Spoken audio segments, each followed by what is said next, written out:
Hey guys, today I've got a replay for you of the M4190 Black Dog, or this was the Grand Finals kind of hype tank thing that they released 2 years ago, I think, or maybe three. This was the first one, and the 1357 was the second one. It looks really cool, but I'm featuring it, and I'm playing this game with my buddies Curse and Flim. We're at the bottom tier in a tier 10 game. But I have recently been playing this tank a lot, and I've really been enjoying it because with the matchmaking changes, was it 1 or 2 patches ago, where light tanks were changed so that they no longer had +3 -1 matchmaking, so it was the regular +2 -2 matchmaking.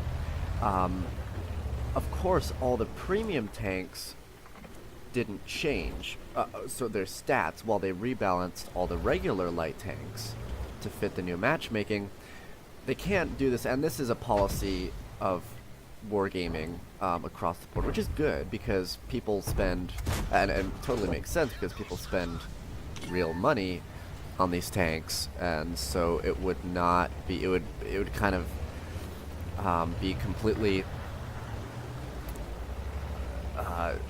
it would be negating the value potentially that the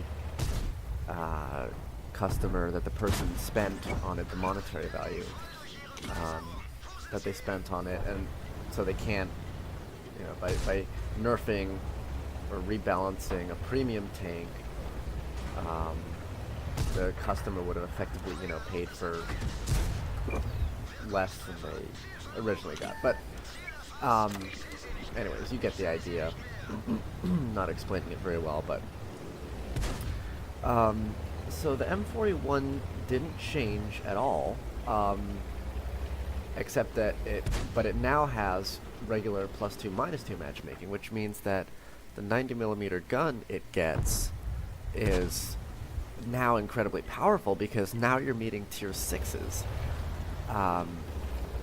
and everything stayed the same: the speed, camo, rate of fire, and that was a huge buff to this tank.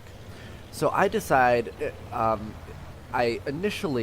now usually on this map, I usually push up to the K0 area, but I didn't at the start of this game because I didn't have enough support, and I was worried I'd run into their bat chat and all their medium tanks and would just be obliterated, so I went into that small little rise on the G1, G0 area to spot their tanks. So we've already picked up 1300 spawning damage. I was trying to track that E100 there, but instead of tracking him, I actually damaged him.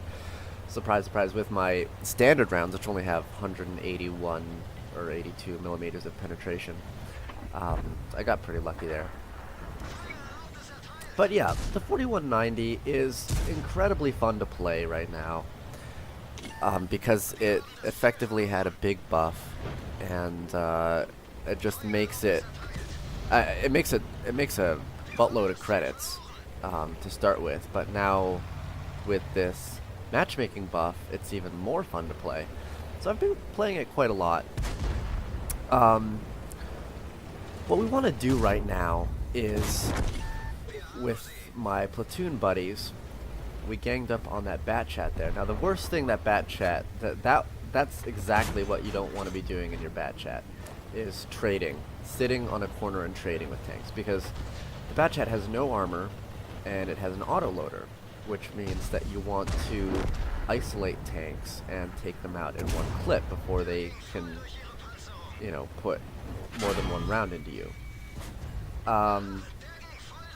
So I push up into this end, and knowing the weakness is that he has very, very weak side armor, I can track him in place.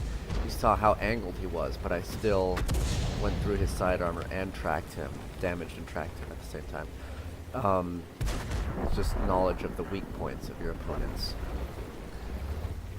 I'll have to be very careful here because they do have a Scorpion G, and we don't want to be, and I don't want to get myself in a crossfire here. So I want to use this little mound between me and the Centurion and as soon as he fires, what I'm doing is I know I can put 2 rounds into him every time that he fires, because the Centurion 7-1, even with the recent buff they got, still has very bad DPM.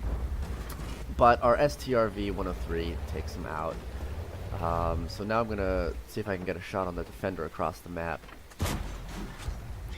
But the defender's armor at this kind of range is gonna be practically impossible to penetrate. What I'm thinking right now, I want to be very careful still of the Scorpion.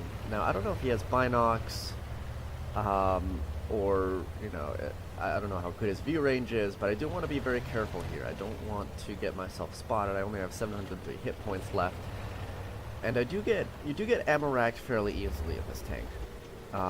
Now, the cool thing, what I'm doing here is loading a HEP round. These are basically kind of like, you know, HESH rounds, but the German variant. They have 320 alpha damage, so your damage goes up by 90, or 80, but the penetration is 102.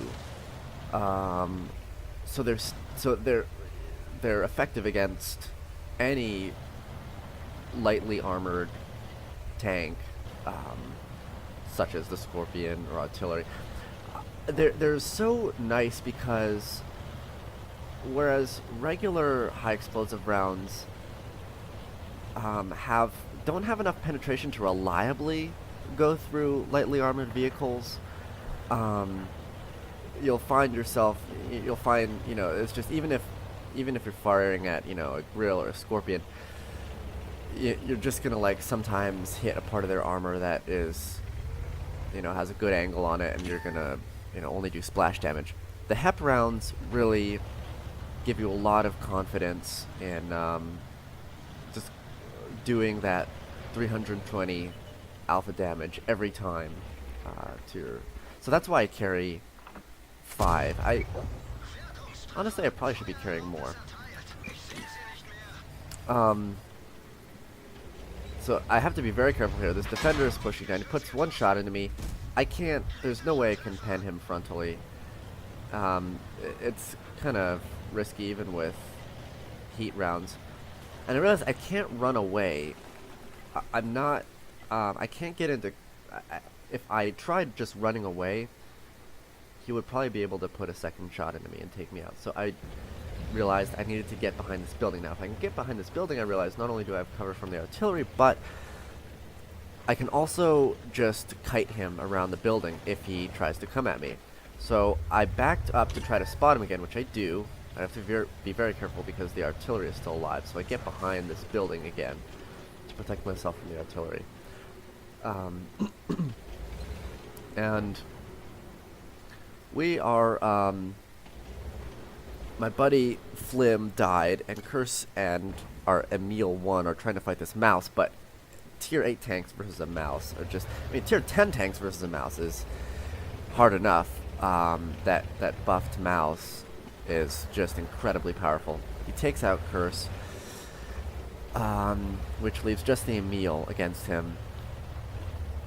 And I realize I really need to do something right now. I can't sit and mess around here with this defender. Now, there's no way I can take on the defender frontally. What you need to do in your light tanks is stay at range. So you have to know your opponent. So the defender, I know, has very, very good frontal armor, is a very good brawler, but it also has a very poor view range. Even if you have coded optics, situational awareness, recon, you're probably still not even going to be hitting 445. So knowing that, now I've stopped to fire at him because I'm out of the 445 meters max spotting range. So I know there's no way I can possibly get spotted by him. So that shot was very calculated, and I waited till I was out of the 445. He still blind shots me, which is, you know, I would have done the same thing, and I would have aimed for that bush too. But so I realize now we have to deal with this mouse. Now, fortunately, I still have a 1030 supporting me, which is great because that's exactly what I need to get. If it was just me versus this mouse, I would it would be very difficult. It would be almost a suicide mission against a mouse. Because even going through the side armor of that tank, you need about 250 to even contest it. I mean, 225. But fortunately, he does probably the worst thing he could do and starts capping. Now, both the STRV and I have very good camo. And the STRV is exactly what I need to contest this mouse because he has a very, very good gun with very high penetration. 308 millimeters standard penetration. So I just track the mouse for him, and he takes it out. So really good teamwork there. I just used the bushes to stay hidden. I went forward to spot the mouse and backed up before I took my shot so that the double bush would conceal my fire. And together we take that mouse out. So now I want to try to hunt their artillery. I'm thinking he probably went up north to try to support the mouse as he was capping. But I still have to be very careful because even though he only has 155 millimeter, I'm only on 290. And there he is. Fortunately, the M4190 has fantastic dispersion on turret traverse and on the move too. So I can just snap a shot into him. Now the defender knows where I am, so I want to turn around and go back. Even if I'm going to continue up north, I do want to try to juke the defender so he thinks I'm going one way and then go the other. But I do decide here that it's probably best to stay with my 1030 and work together. Definitely stay within his render range so that whatever I spot, he can shoot. When you're in this kind of a situation, it's just best to stick together with your teammate and work as a team. So I've picked up 2200 damage and 3100 spotting, which is pretty good for a tier 8 premium tank, especially in a tier 10 game. And I'm going to, at the moment, I'm going to let the STRV poke around this corner because he can definitely take a shot from the defender while I cannot. And there he spots the defender. What I'm going to do is be very careful here and wait till the STRV engages the defender before I come into play because I'm not spotted right now and I'm a one-shot.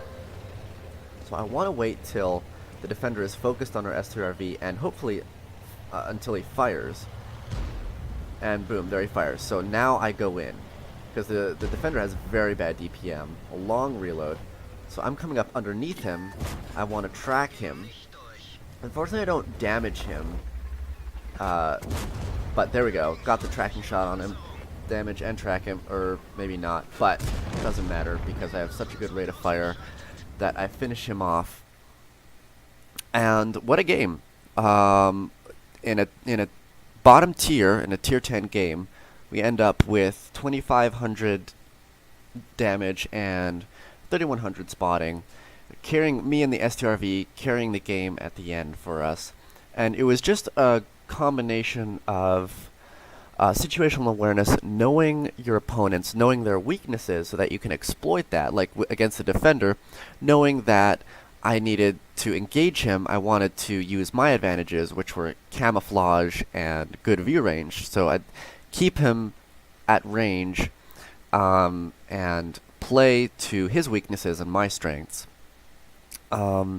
And together, this STRV and I took down this game.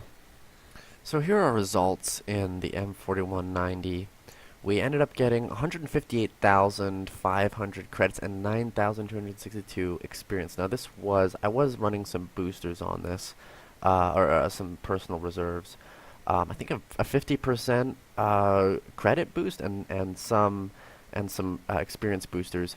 So we got a very healthy 106,000 credits net profit. We did finish top on experience with 1400 base experience for our 2500 regular damage and 3100 spotting. You are going to be getting more experience for spotting damage against higher tiered opponents. Um, so anytime and now obviously with the new matchmaker, you are going to be seeing tier 10s less, which means potentially less experience. But when you get into those tier 10 games, you're going to be getting a lot of experience if you play carefully. But overall, the M4190 right now in the current meta is just such a fun tank to play. It really, with its with especially meeting lower tier tanks now, you're just that much more powerful with your high DPM 90 millimeter, and especially with those high penetration, high explosive rounds that you have. Meeting lower tiered opponents with weaker armor, those come into play even more often, which means there's potentially more damage for you. So if you have one, now is the time to play it. So guys, thanks for watching. Let me know what you think in the comments of the M4190 if you like it, if you don't like it, if you think it's overpowered, or if you think the new matchmaking hasn't changed it at all. Thanks for watching, guys, and I'll see you in the next one.